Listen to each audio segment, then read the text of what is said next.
आपको लगता है कि भगवान खाते कि नहीं खाते, और अगर खाते हैं तो सब ज्यों का त्यों पड़ा क्यों रहता है? अच्छा देखो, हम तो पढ़े लिखे नहीं हैं, लेकिन आप लोग अच्छे विद्वान हैं।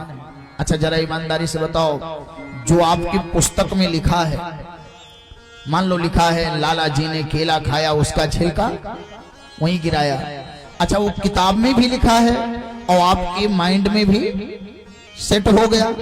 अच्छा अब ईमानदारी से बताइए, अगर आपके माइंड में सेट हो गया तो किताब में काहे लिखा है, और अगर किताब में लिखा है तो माइंड में कैसे सेट हो गया? ऐसे जब आप भगवान को भोजन अर्पण करते हो तो थाली में वो दिखाई पड़ता है, लेकिन जो उसका रस है वो भगवान के हृदय में जाकर के चिपक जाता है। बोली सच्चिदानंद भगवान की जय। भगवान उसे स्वीकार कर लेते हैं। उसी प्रकार से जैसे पुस्तक वाला पुस्तक में है, लेकिन वही कविता आपके मस्तिष्क में भी है। बोली सच्चिदानंद भगवान की जय। अब पता चल गया कि भगवान खाते कि नहीं खाते, है? और खाते भी तुम धन्ना जाट की तरह खिलाओ ना। धन्ना जाट के पास एक रोटी था, अब उसने शालिग्राम जी के आगे रखा और कहा देखो आधा ही खाना, आधा हमारा हिस्सा है। और 3 दिन तक भगवान नहीं आए तो उसने कहा तो तुम जिद्दी हो तो हम जिद्दी हैं, नहीं खाओगे ना, मत खाओ, हम भी नहीं खिलाएंगे। 3 दिन बीता तो भगवान आकर के बैठ गए। धन्ना ला क्या खिलाता है, भगवान प्रेम से खाएंगे। सिमरी की तरह आपकी प्रतीक्षा हो तो भगवान खाने आएंगे।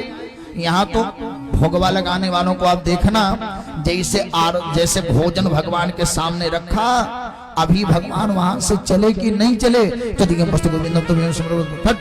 घंटी बजाई, उठा करके ले आए। बोलो कैसे भगवान स्वीकार करेंगे? बोले सच्चिदानंद भगवान की। अरे भाव तो हो कि भगवान खा रहे हैं, भाव तो कि भगवान को खिला रहे हैं, ऐसे नहीं कि रखा उठा करके लेकर चले आए। अच्छा कुछ लोग तो बेचारे पानी भर ऐसे गिराए उठा करके ले आए। ये भगवान को भोग लगा रहे हो कि तमाशा कर रहे हो? बोले सच्चिदानंद भगवान की। बंधुओं, भगवान वस्तु नहीं देखते, भगवान आपका प्रेम देखते हैं। उद्धव जी ने कहा कि विदुर, मेरे सामने कृष्ण केवल रो करके तुम्हारी चर्चा कर रहे थे। बोले और कुछ कहा? बोले कहा तो बहुत कुछ, लेकिन आपको हरिद्वार जाना पड़ेगा। हरिद्वार में मिलेंगे मैत्रेय जी, जो आपके सारे प्रश्न का उत्तर देंगे।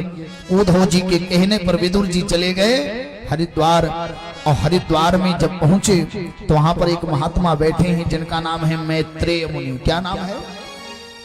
क्या नाम है? मैत्रेय मुनि। विदुर जी ने पूछा कि सुखाय कर्माणि करोति लोके नाते सुखम वान्य दुपारमं वा। अच्छा एक बात बताइए, विदुर जी ने मैत्रेय जी से पूछा कि इस संसार में प्रत्येक व्यक्ति सुखी होना चाहता, बोलो हाँ जी कि ना जी? अच्छा सब सुखी होना चाहते कि नहीं होना चाहते? मैया कछु मैया तो सोए रही है। बोले मोए तो आई में सुख मिल रहा, हम सोए सो करके कथा सुन ले रहे हैं।